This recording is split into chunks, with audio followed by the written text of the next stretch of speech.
I just want to talk about, yesterday we finished with this idea that no matter what kind of gas you have, that gases mix spontaneously. Right? It doesn't really matter, especially if they're ideal, then it really doesn't matter. Right? And for an ideal gas, let's just recall what we come is that for an ideal gas, let me change that again. For a mixture of ideal gases, that the delta G of mixing is always negative, right, which means spontaneous. And not only that, the entropy, of course, is always positive, and no heat is exchanged. Right? All of the free energy that you gain from mixing is entropic, and no heat is exchanged. Right? And so that's for an ideal gas. And of course, for ideal gases, nothing interesting is happening in a mixture, right? You just have two different types of particles, two different types of spheres or points, and you're just taking them in two different compartments and putting them together. Of course, you're not going to exchange any heat. Nothing's happening, right? And of course, the entropy is going to increase because you're going from an ordered state of having one component on one side, one component on the other, and mixing them together, right? So all of this seems to make logical sense. I wanted to talk a little bit, just schematically about real gases in this case. And so for real gases, in general, delta S mixing is still greater than 0, right? It has to be, right? It doesn't matter if they're real gases, right? They have attractions or not. You're going from a place where you have them separated and ordered, thank you very much, to disordered, where they've mixed. So entropy is always going to increase here. But the difference, though, is that H mix is not necessarily 0. Right? And I want to talk very briefly about kind of schematically why that is. And I think it's really easy to just kind of not even look at it in terms of math, but let's just draw kind of our cross section over a box. We have a dividing line here. And of course in an ideal gas, they're just particles, right? They're just point masses just floating in space. But if you have a real gas, I'm going to draw my atoms as little A's and little B's. Right? You might have some B's that are just and A's that are floating around, but you might also have some A's that are attracted to each other,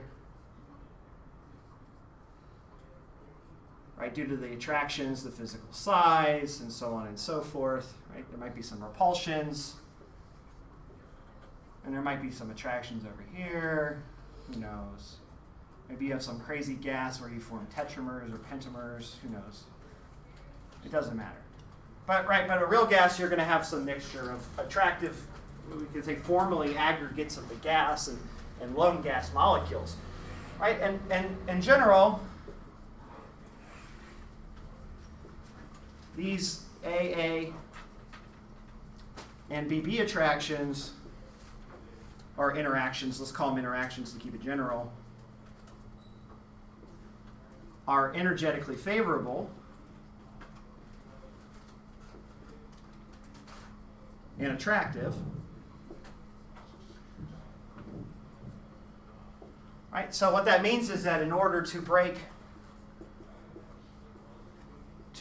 a attraction, say for instance, you take AA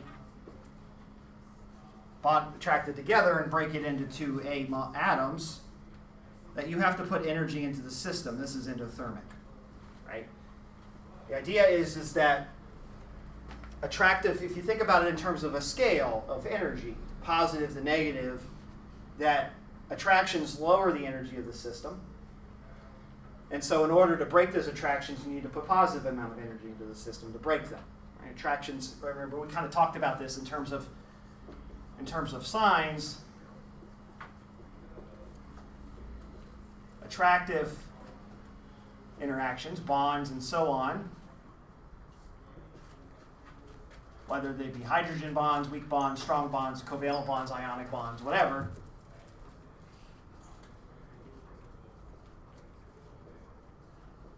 provide a negative energy contribution to the system.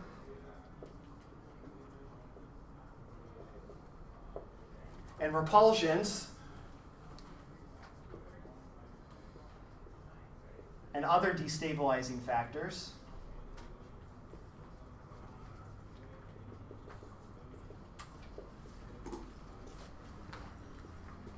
provide a positive energy contribution.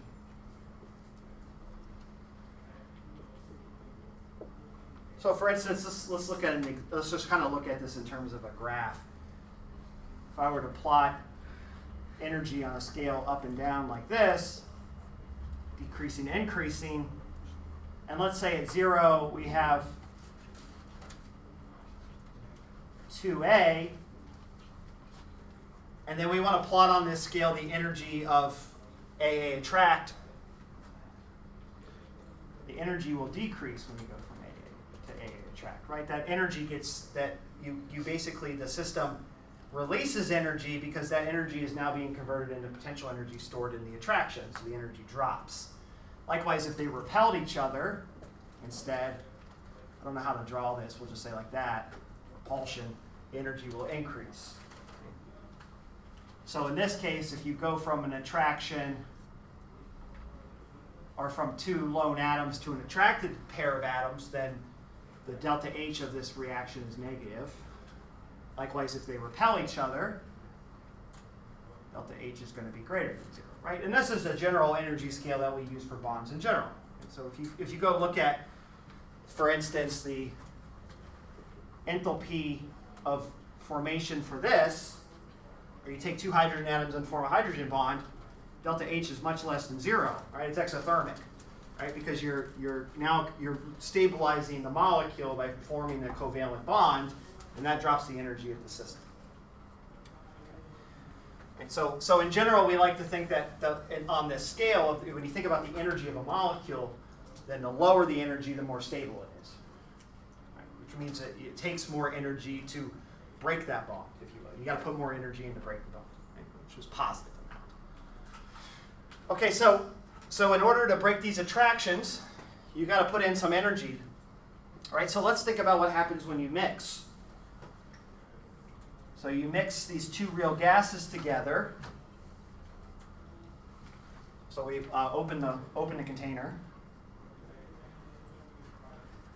or open the partition. And now what you have is a mix of B's and A's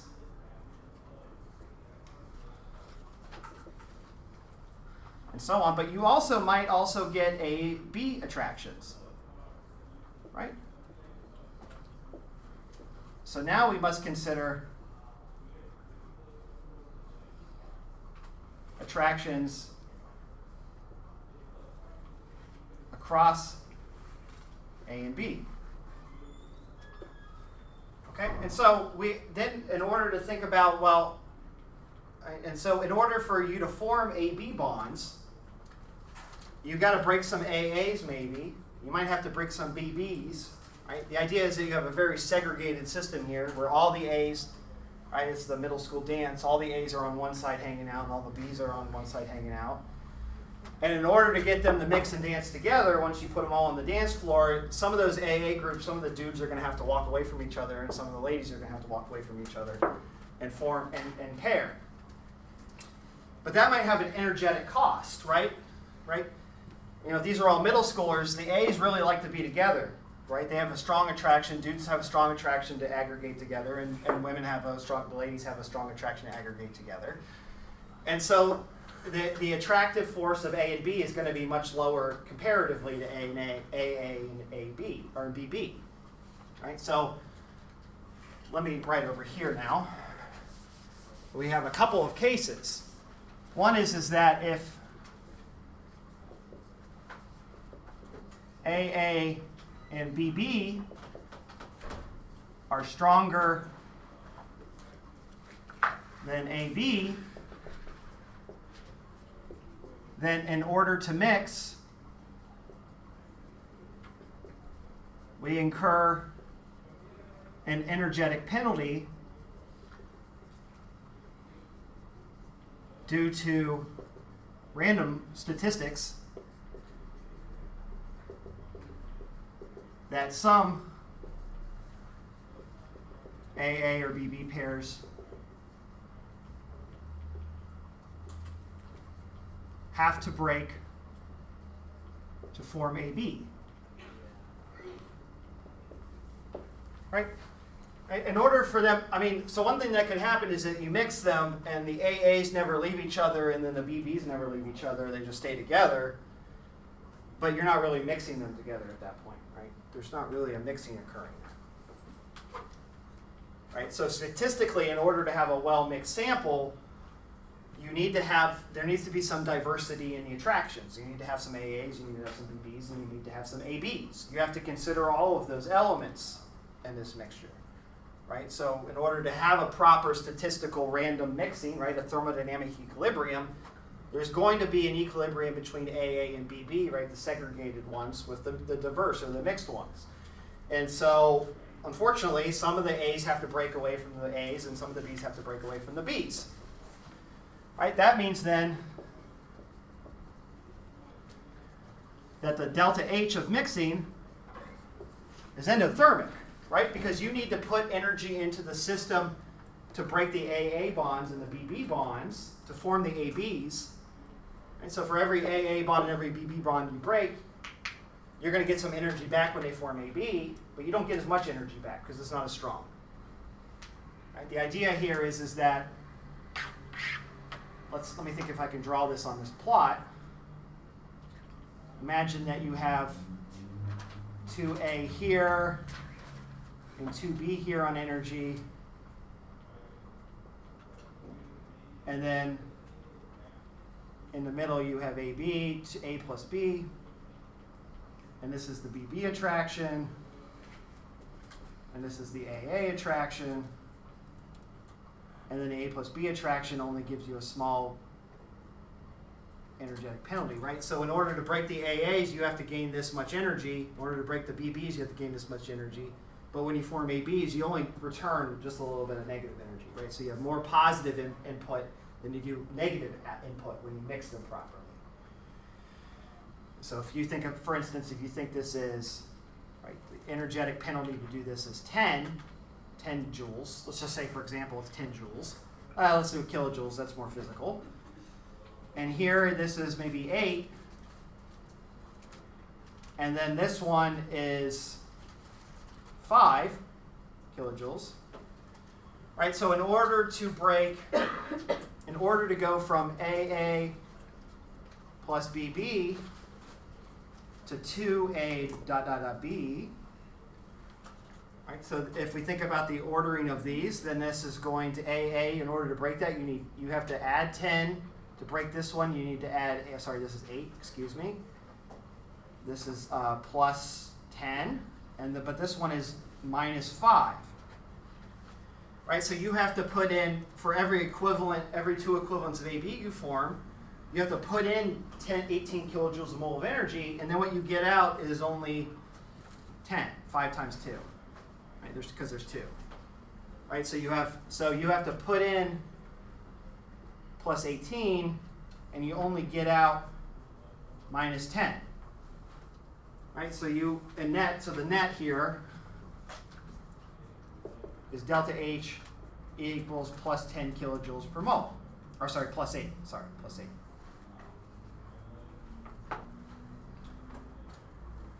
Right? And so that's when the AB attractions are weaker than the AAs and the BBs, right? So this is why the mixing enthalpy is endothermic for this situation, because you just don't get as much energy in return. Right? There's a cost to mixing the dudes and the ladies together at the middle school dance. But there's the opposite case, right? Maybe they're all like deep into puberty and really excited to intermingle, and AB is much stronger than AA or BB. Right? So for instance, let's look at the same analysis right here. If we look at AA plus BB to AB, And let's say that to break these, it's +8 and +10. But you get back, I don't know, let's just say you get back 10 here times 2. Oh, so you get back 10, right? Because it's an exothermic when you form a bond. So we're breaking 2 and forming 1. And so you have +18 on this side and -20 on this side. So the delta H net is -2. Right? So the system, so if the AB attractions are much stronger, then you're going to get a net energy, and the mixing is exothermic. The system has some extra energy to release since it has a refund after mixing. Right? So when you actually mix real gases together, you have some there is some enthalpy typically. The nice thing is that for normal gases at normal pressures, the things that we typically use. So let me write that down. Let me just write that. So, however, for most real gases, say at reasonable temperatures and pressures, right, close to standard temperature and pressure, right, things you do in the lab, delta H mix is never sufficiently large to flip the sign of delta G. Right? So what happens is that even in real gases, the system will still mix, but you may have some heat release or some heat absorption, right? And you can see this, for instance, a really classic example of it. Is in formic acid. Where can I put this? Okay, I'll put it over here on this side of the board. I don't like doing it over here. But one of the classic examples of a gas is formic acid. And for formic acid at 298 Kelvin and 1 bar pressure, about 50% of the gas is monomer.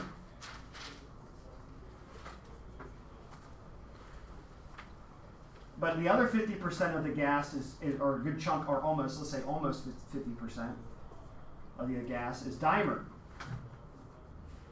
And the dimer formic acid looks like this. That's a C, sorry. That's a backward C, sorry.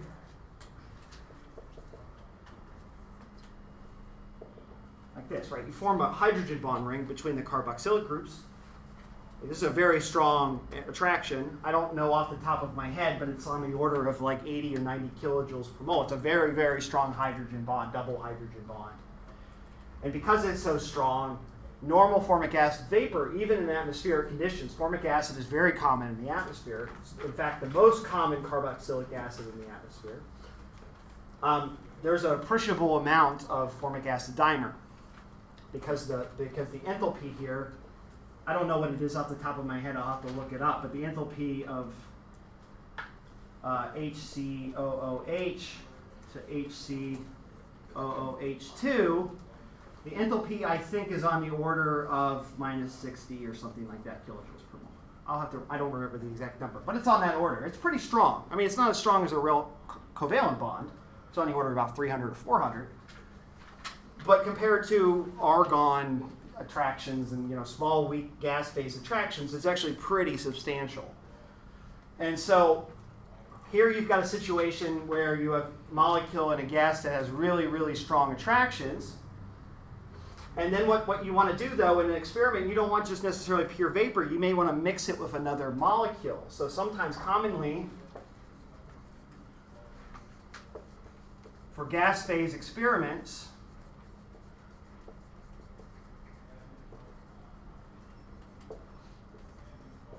we want a dilute sample of vapor. So we will mix HCOOH or any molecule with what's called a buffer gas, which is an inert gas like argon, helium, neon, and so on and so forth, right? Gases that don't do much other than just exist. And so you have, so imagine that you want to make a tank that is 90% argon plus 10% formic acid. Well, you've got a problem because when you mix those together, in order to mix them concretely, some of these formic acids are going to have to break. Right? In this section, approximately 5%, let's say 1 to 5%, are dimers. 1 to 5% of that 10%. So in order to mix them together, you're going to inevitably, in order for them to mix properly, you're going to have to break some of these dimers. Right? And that's going to be very energetically costly. So what happens is that in practice, formic acid will still mix spontaneously with argon, but the gas tank will slightly heat. Right? Because in order to mix, you have to break some of these dimer bonds, and that requires an input of energy. And so when you put that energy in, you're going to get some heating, right? So this gas will actually heat up a little bit. And what typically happens, interestingly, is that the more you pressurize it, the real problem, this is sufficiently dilute, but what happens sometimes is that when you have such high pressures, if you mix a lot of argon into it, you've changed, and there's enough energy in the system that you've changed the conditions enough that what will happen is that this formic acid will condense. So sometimes what you'll get in your gas tank as you mix, here's our gas tank, not a very good one. You'll get a little bit of formic acid in there. I'll just draw the formic acid like this. This is our formic acids. There's a little bit of argon in here. Formic acids and some argons. And then what you'll find if you were to crack the tank open after a while and you've pressurized this to, say, 10 bar, I have a lot of argon.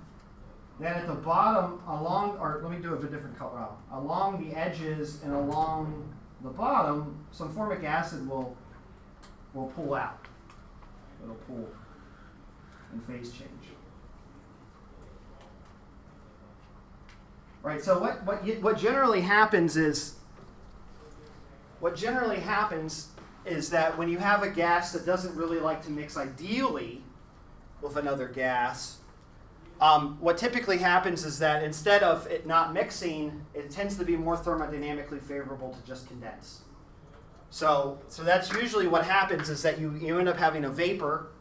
You don't have a vapor phase in your gas tank that is a nice even mixture of argon, an ideal mixture of argon and formic acid.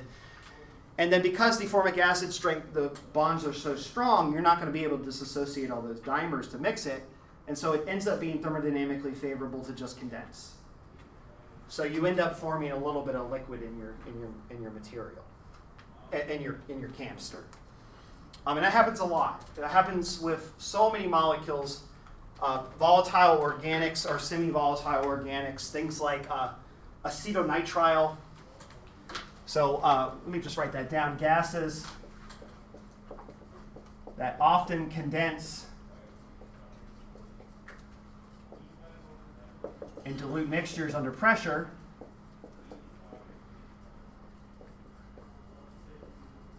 are ones that you would not be surprised. They're polar molecules. Things like acetonitrile, things like acetone. Oh, that's not acetone, that's formaldehyde, sorry. Things like acetone, things like, formic acid, of course. What are some other classics? Anyway, molecules like this. So tends to be molecules that have high polarization or are protic, like an acid. Oh, another classic example is vinegar. Vinegar loves to condense. Methanol, ethanol, right? You know, the classic polar solvents. In the gas phase, what tends to happen is in order to drive the mixing and to account for the fact that the enthalpy of mixing is positive, in order to keep delta G less than 0 for mixing, that it will just condense out. So you get some liquid. This can be a real problem. For instance, I'm a gas phase spectroscopist. Occasionally we need to clean our chamber, our vacuum chamber, and we can't use the typical cleaning materials that you would use for cleaning organic glassware, like acetone. Right? Acetone is the Lex Luthor of gas phase spectroscopy, because acetone is incredibly sticky. It is very volatile, right? We know that. It has a very high vapor pressure, but due to its polarity, it tends to stick around for a long time. Even though it has a low boiling point and high vapor pressure, due to its polarity and due to the fact that the fact that ideal mixing is enthalpically difficult for it, it tends to condense out in dilute solutions or dilute vapor. And so acetone will stick around forever. Acetonitrile is another great example. Of course, acetonitrile boils at a much higher temperature, so it doesn't have as great, but it also has a very good vapor pressure, surprisingly. It's a really nice molecule, but man, it's sticky, and you can hardly get it out of anything. Right? Sometimes I've accidentally put a drop of acetonitrile in my instrument, and I see it in my spectrum for 2 weeks, even though I've cleaned the shit out of it and pumped it out over and over for all night. And that's because it's just sticky. And that's because the mixing enthalpy in the vapor phase is very endothermic, and so it tends to, in order to drive the entropy forward, right, in order for delta S to be 0, the energetically favorable thing for it to do is to condense out under pressure. So these are molecules that are a real pain in the ass to deal with. Methanol would be probably the smallest exception here. Methanol has such a high vapor pressure that it doesn't really condense out, and it can evaporate pretty quickly. Of course, water is the classic example here, right? Water is a brutal molecule to deal with in the gas phase because it has strong intermolecular bonds. It has a fairly low vapor pressure, a very high boiling point. And so mixing it with gases to get rid of it off of a surface, for instance, can be really, really not that favorable because it would much rather just condense out. Those hydrogen bonds really want to stick together. So that can be an issue. But when it comes to things like argon or carbon disulfide or carbonyl sulfide or hydrogen sulfide, the small gases, this is never really an issue, because they don't have very strong attraction, so when you mix them with other weakly attracted gases, they tend to mix just fine. Okay, so this argument about non-ideality in mixing really comes down to intermolecular attractions and the strength of them. Questions about this so far? Okay.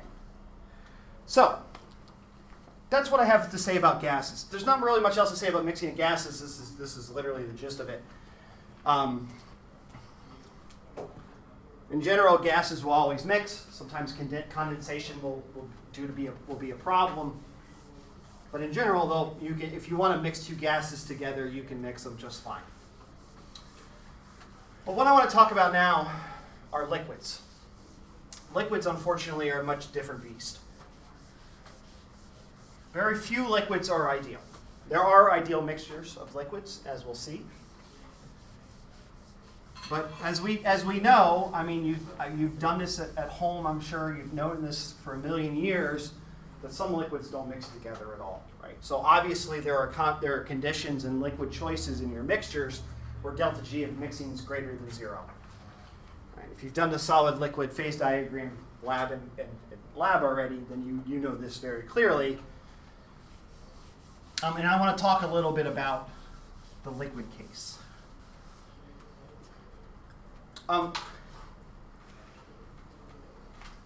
Right. So. Is olive oil technically a liquid according to chemistry? Sure. Yeah. Yeah. Well, what else would it be? Well, I didn't know if it. I mean, it's in and of itself is a mixture, typically. I don't know if it, because like it's more viscous than like. Yeah. No, it's still a liquid. Yeah, it's still a liquid. It's not a solid. It's by definition because you can freeze it. Right? There's a clear phase transition to a more ordered phase. And if you heat it, it vaporizes, right? So it has to be a liquid. So is vodka not a liquid by chemistry definition then? Yeah, vodka's a liquid by chemistry definition. But it can't freeze. Well, I guess in a normal. Yeah, it can freeze. It's just much lower than it's much lower than your freezer. All right. So for I don't remember what the freezing temperature of ethanol is. I think it's like -30 or something like that. Maybe a little lower than that. But yeah, of course it's a liquid. And interesting. A glass is a liquid, sort of. It's essentially half liquid, half solid. When it's heated. When it's heated, it especially is.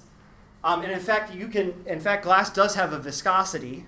It's very, very viscous, but it does have a viscosity. And of course, when it's heated, there is when you go from a hardened glass phase to molten, there is no heat transfer. There's no first order phase transition between those two. It's a continuous phase transition. So you're talking about like tempered glass versus like bulletproof glass versus like regular glass that you have in your house. Are the viscosities different as well? Yes, yeah, absolutely. I think maybe I don't really know the answer to that question, but I'm sure they are different. Of course, the real measurement is the stress, the tension, right? The brittleness or the hardness of the glass is what really changes in those cases. I would assume hardness is defined.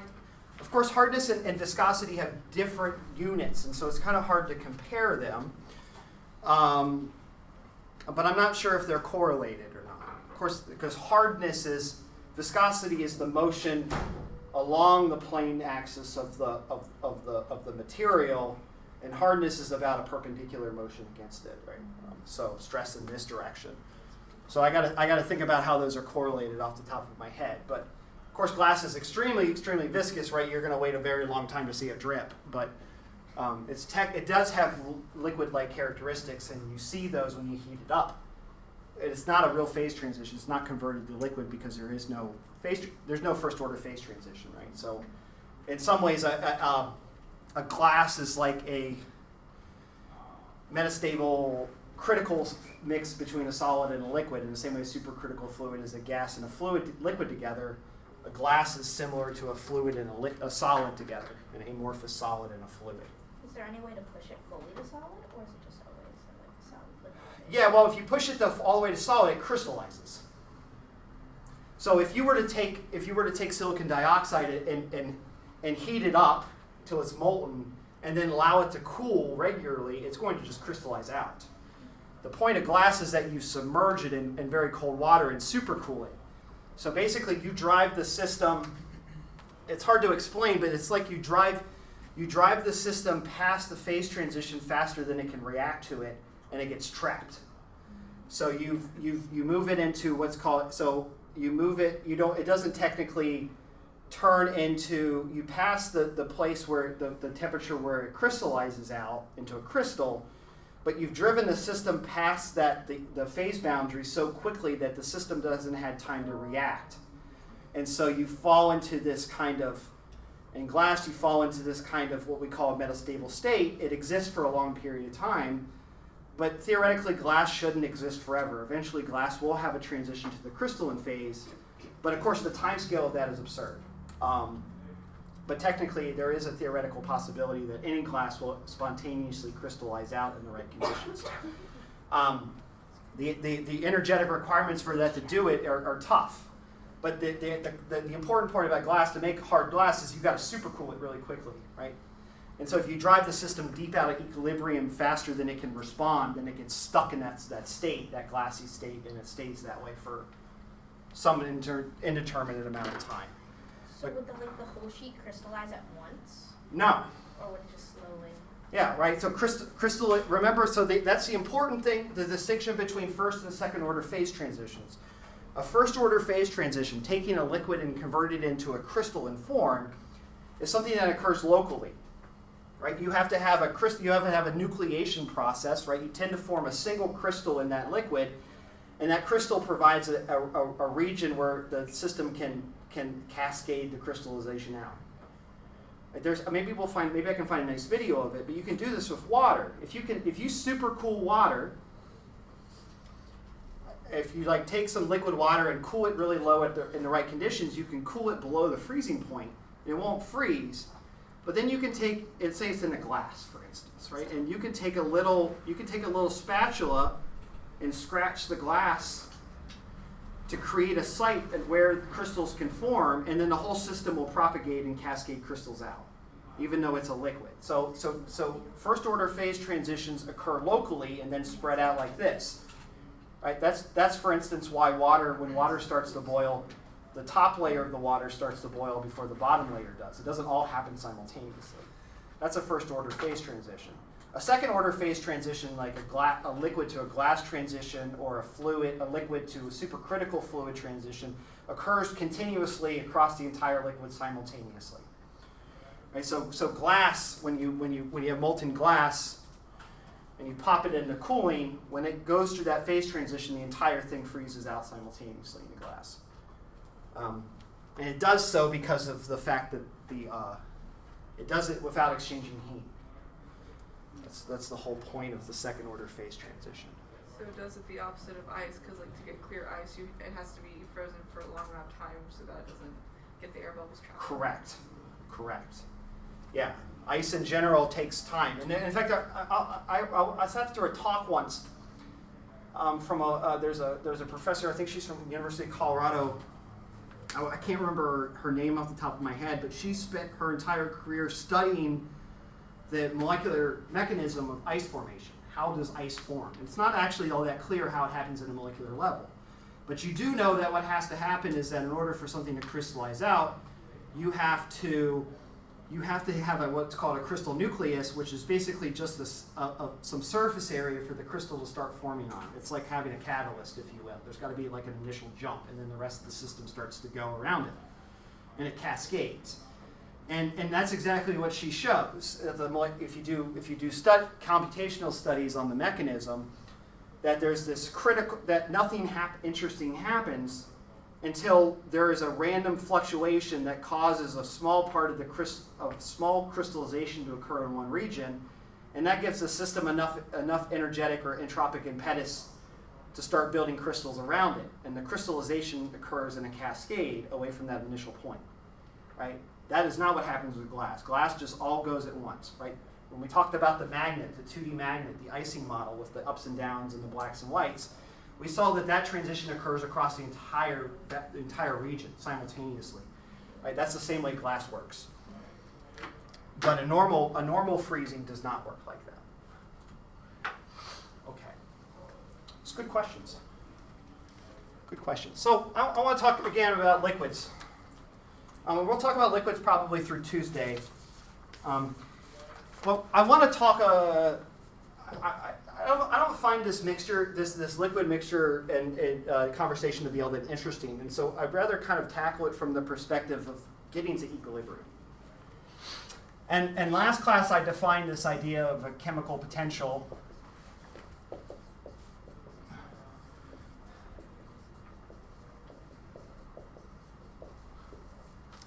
We write as mu, sorry, not u. And that's the derivative of the Gibbs energy with respect to the moles of a component, holding everything else constant, Tp, and all other components that aren't the component we care about.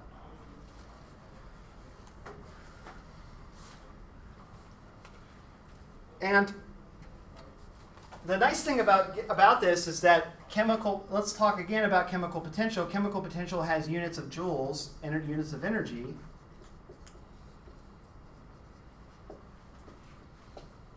And tracks the free energy change in a system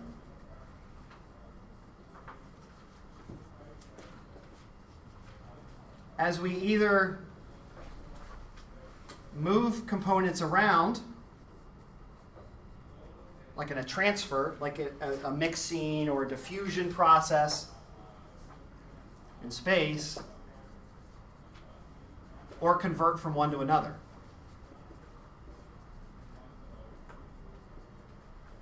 So let's talk about this for a second. I want to give an example. And this will lead us directly into equilibrium, but we're just going to kind of spoil it, and then we'll come back to it in about a week or so. Let's, for instance, consider a reaction A to B, okay? And we're going to set it up so that delta G is less than 0. And of course, what we'll find is that there might be some reverse as well, right? We'll learn something about what's called microscopic balance, which is that any reaction that moves forward has an ability to move backwards as well. Okay, so there might be some probability that there's going to be a lot of probability that A is going to move to B, but there might be some probability B moves to A.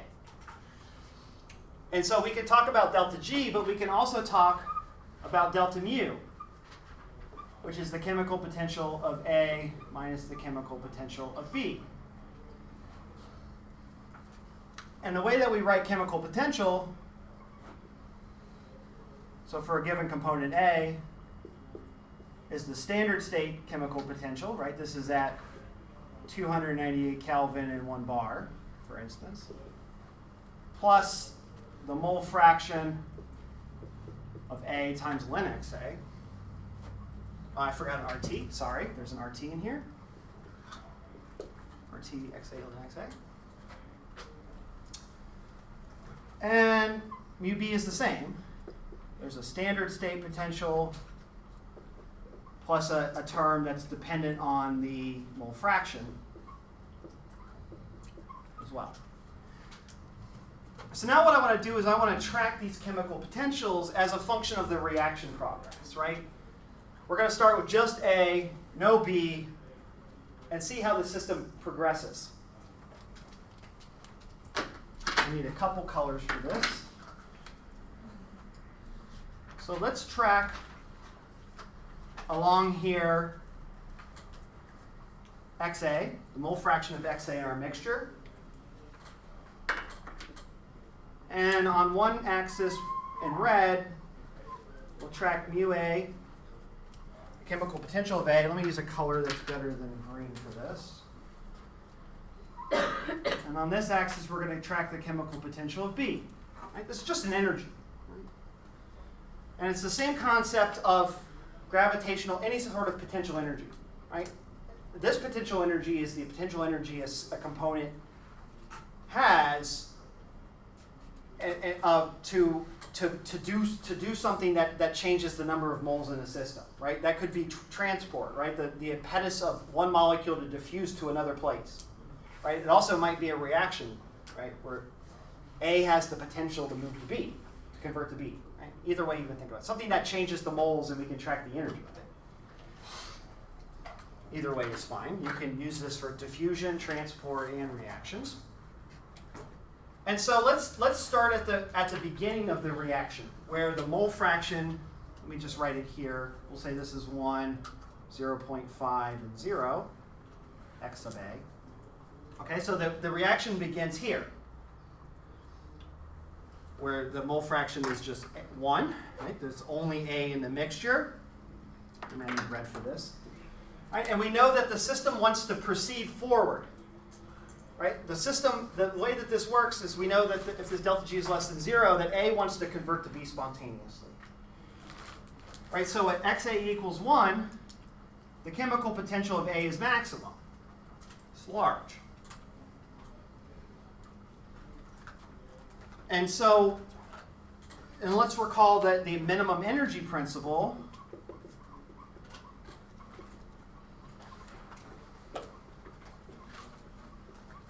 which is that any system undergoing a change will try, it can't always, but it will try to minimize its energy.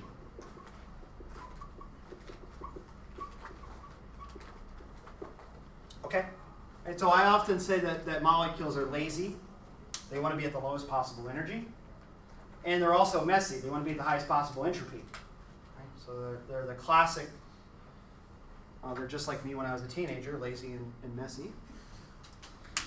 And so A wants to lower its energy, which means it wants to lower its chemical potential. Which means so what's going to happen is that as we start to react A to form B, the chemical potential will decrease. Maybe it looks like this or something like that. Okay. But we also have to consider that there are two components in this mixture. There's A and B. Right? The system has moles of A and moles of B. So we also have to consider the chemical potential of B. So let's think about that. Well, B is going to want to, as the chemical potential of A decreases, which means you're forming B, B simultaneously going to want to come back. Right? So as mu A goes down, mu B is going to go up.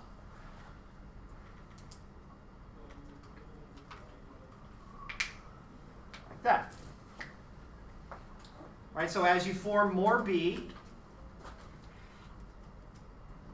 which means you reduce the amount of A, going this way, the chemical potential of B is going to increase because B wants to also go backwards and form A. Right? There's going to be an opposite response.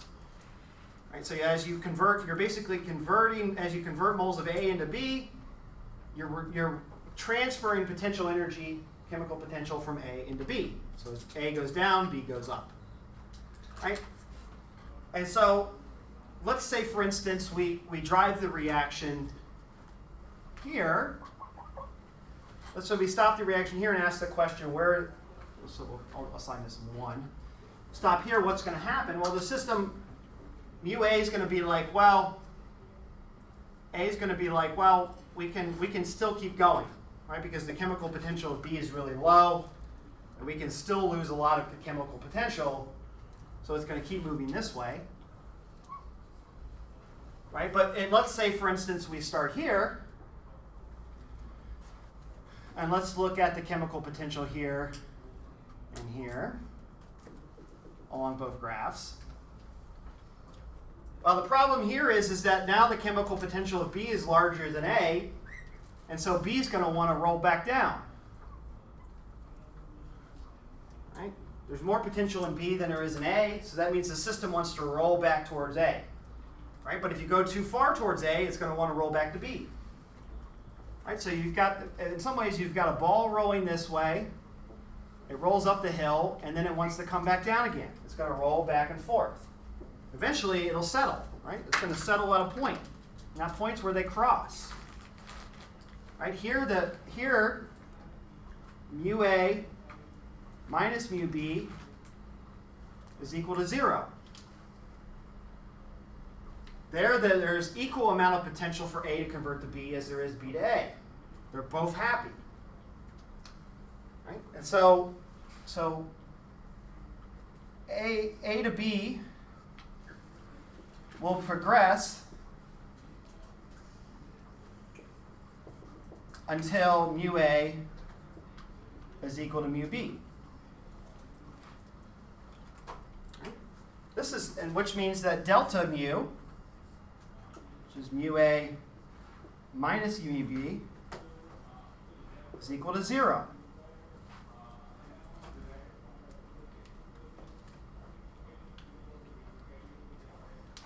We can also write, we talked about this last class, that the Gibbs energy of A can be written in the exact same way, RT XA ln XA. And the Gibbs energy of B can be written in precisely the same way.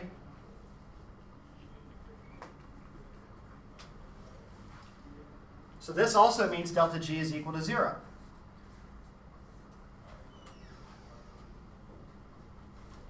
What that means is that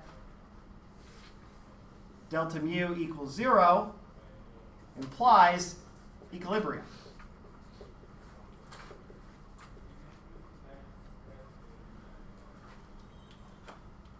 Right? And we can see that the system ultimately reaches equilibrium, right? It's going to just, no matter which way it's going to go, if it drives away from this point, it's going to want to roll back right to the point. Right? It still wants to roll right here, where mu A minus mu B is 0. Right, and if I draw a line straight down, this tells me exactly how much A I'm going to form at equilibrium, right? Let's say this is 0.4. So I can let this reaction go to completion, and it's going to be 40% A and 60% B. So in fact, these arrows are wrong, but that's just because I drew it incorrectly. Right, but you can think of another example. Let me just draw another one. Same plot.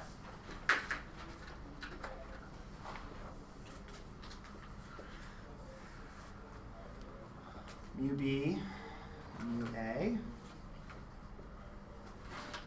And we have my two colors. Let's see if I can draw this. The mu A looks like this.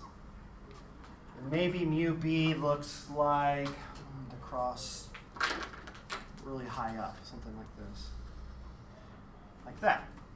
Right? So the system's going to reach equilibrium at this point.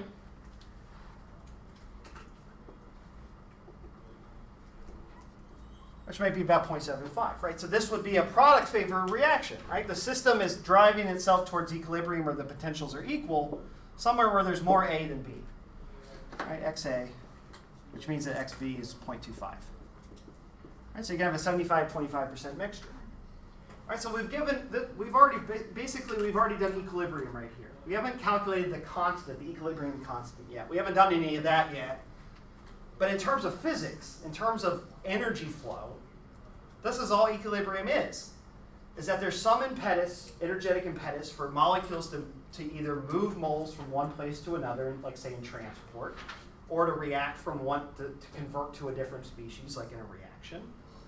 And the place where equilibrium is reached is where the chemical potentials of each, the final and the initial states, are equal to 0.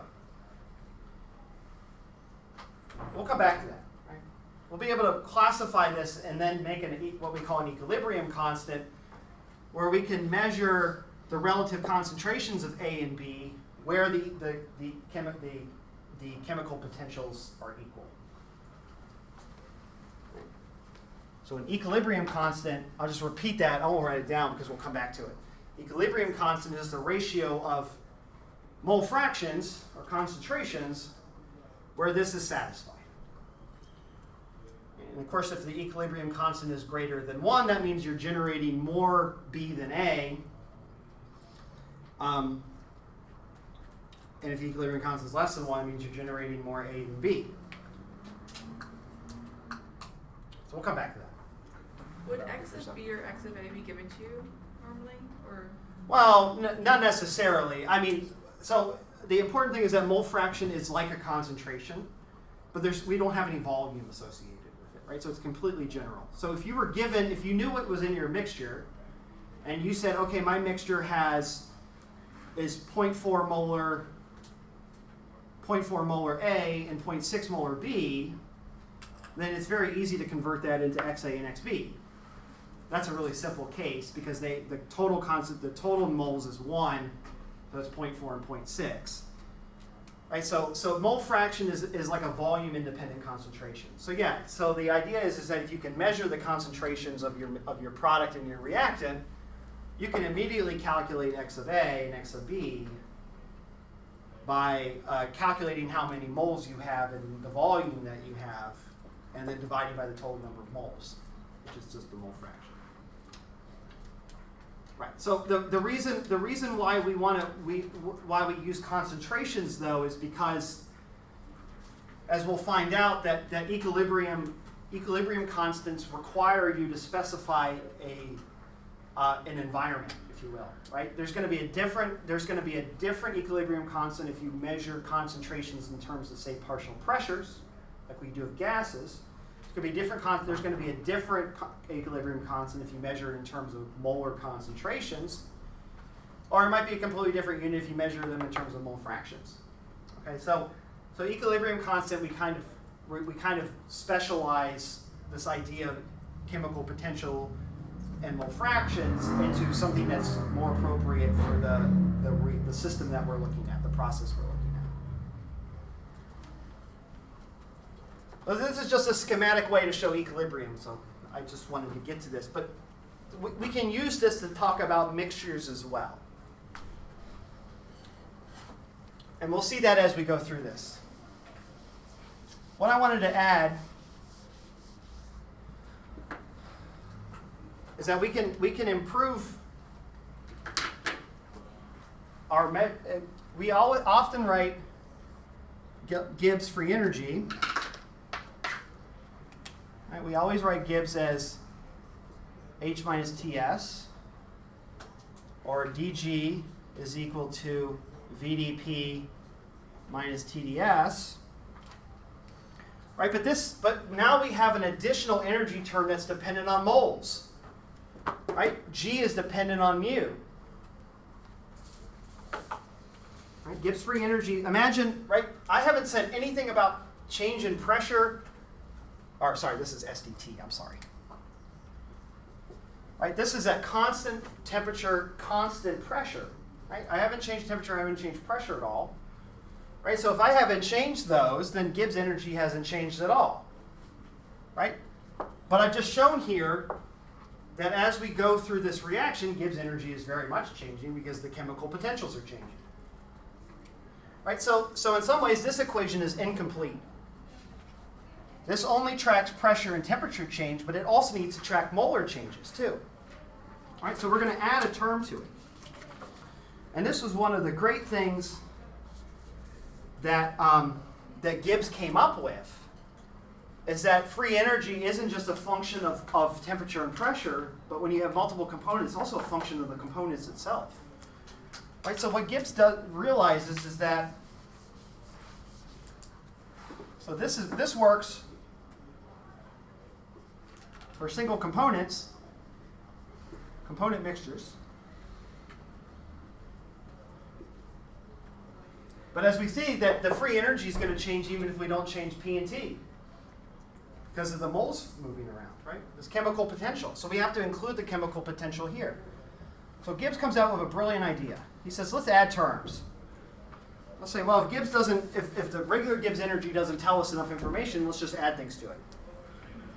And so he adds another term to it. So again, there's the VdP, right? This is the work part. There's a heat part, SDT. Right? This is work, this is heat. And he adds a term, which is the sum over all the components, K, of the chemical potentials times the change in their moles. This also has units of energy. This energy, this chemical potential times the change in the moles of each component is literally this free energy change, right? This idea that the energy is changing as we move from initial to final, right? And there's a possibility that the system can go backwards, can go forwards, and the system reaches equilibrium where they're equal, and also delta G is 0 here. Right? So he adds this term here. And in classic egotistical form, like most crazy scientists, he calls it the fundamental equation of thermodynamics. He says this is everything you ever need to know about thermodynamics.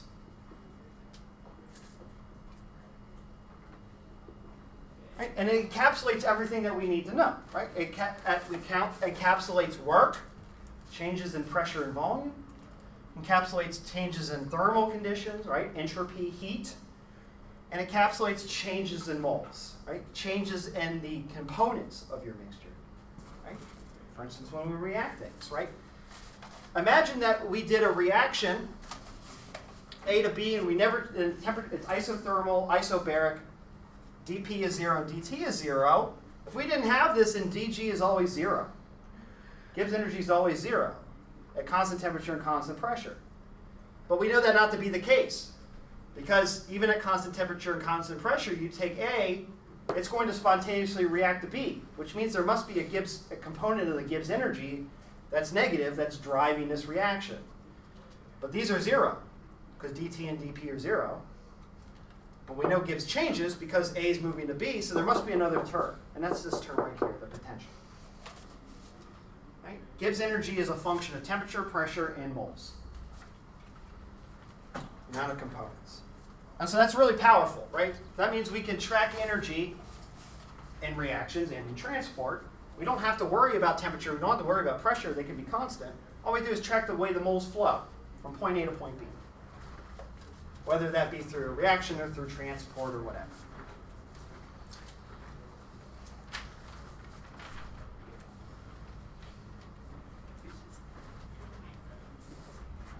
What time is it? Okay, so I want to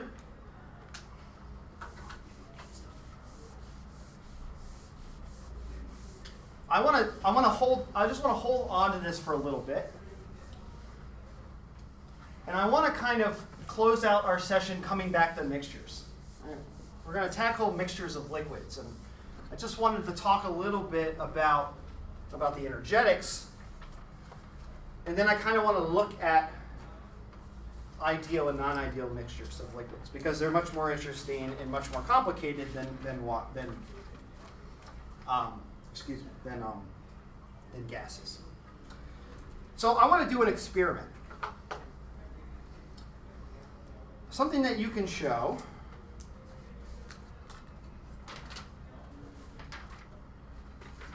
It's another way of writing this.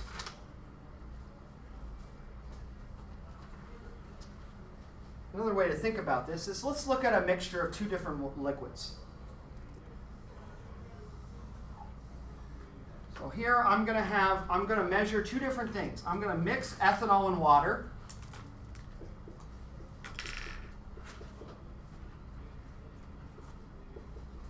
And what I want to think about is how do each component change as we mix them? All right, and so we got to think about how we want to measure it.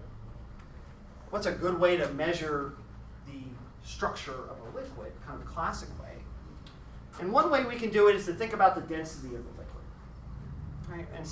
And so let's think about density of H2O and the density of ethanol. Now if we add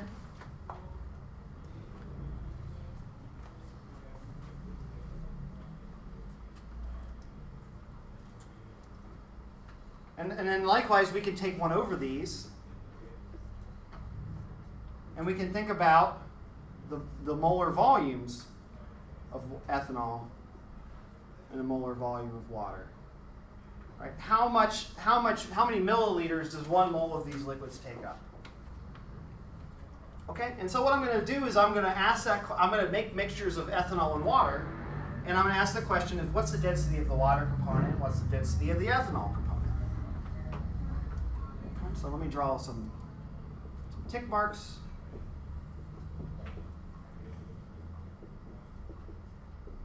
All right, we're going to plot here the mole fraction of ethanol.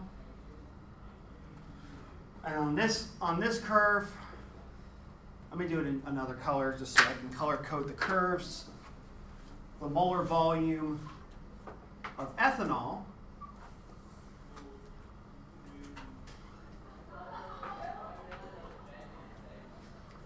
and here I want to plot the molar volume of H2O.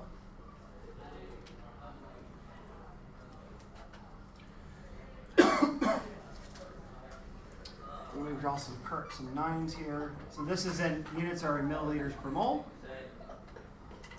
54, 56, 58, 18, 16, and 14. And when you as we'll find out next lecture that in an ideal case, let me draw it. I should have done this in a different color. I'm sorry. Volume of H2O. In an ideal case, these should move in a linear fashion.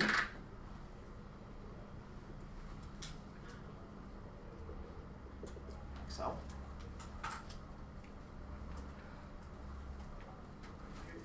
So this is ideal.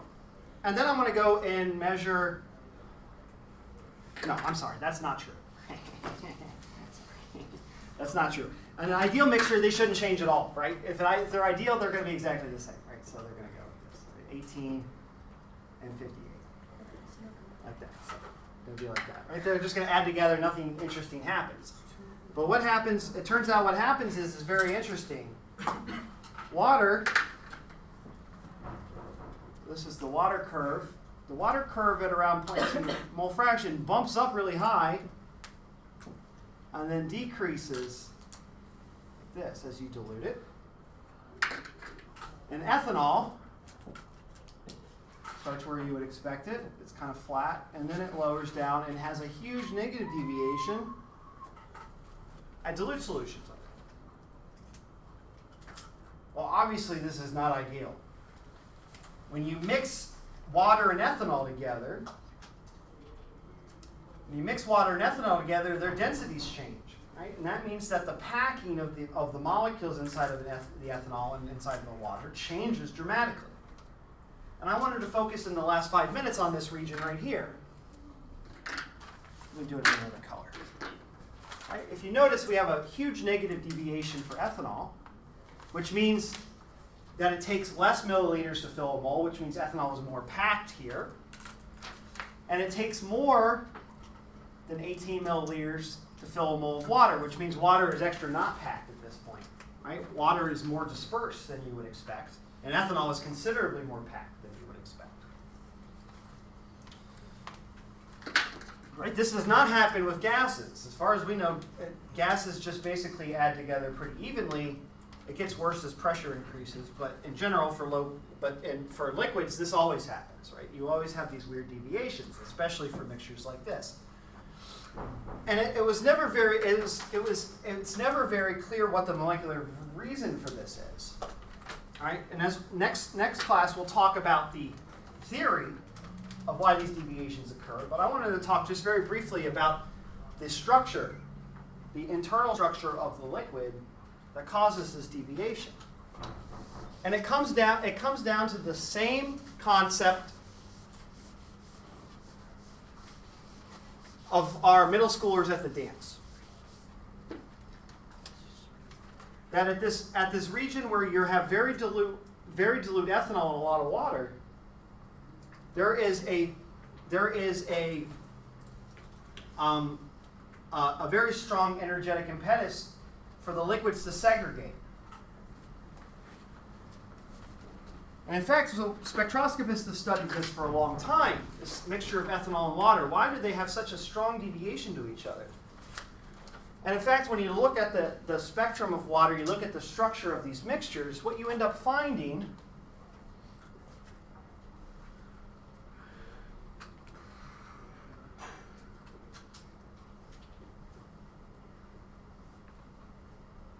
is that the ethanol form these very, very tight clusters together.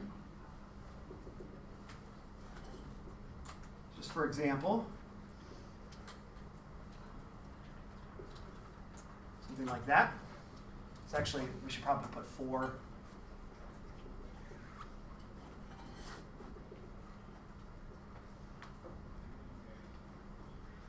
Right, so let's just say you have about 0.1 ethanol and 0.9 water. So there's 9 times as many waters as there are ethanol. So what happens is that the ethanols come together really closely and they form these hydrogen bonded networks.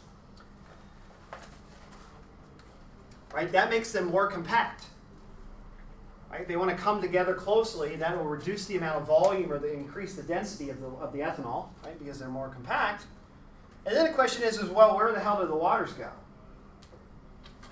Right? And it turns out that this region inside of this circle is too small for water to come in. So it's not like you can have a water come in here like a parasite and do that. This does not work. Now, there's not enough space in there. So the waters have to kind of stick on the outside, right? So water might come over here and say, let me try to steal a little bit of that from you. And then maybe this sticks to another water out on the outside.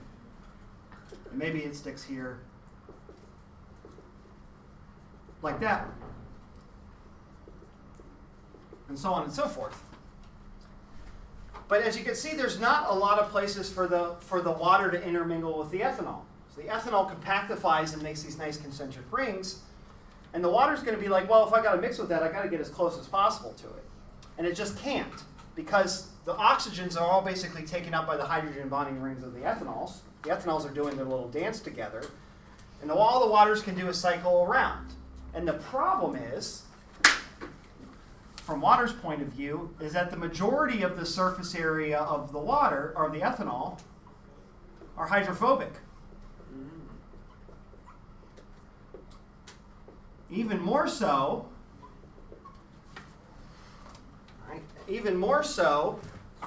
you can get, these are very weak attractions, but you can also find slight attractions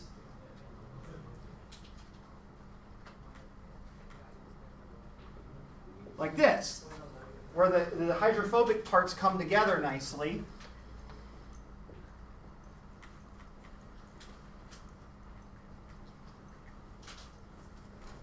And so on and so forth.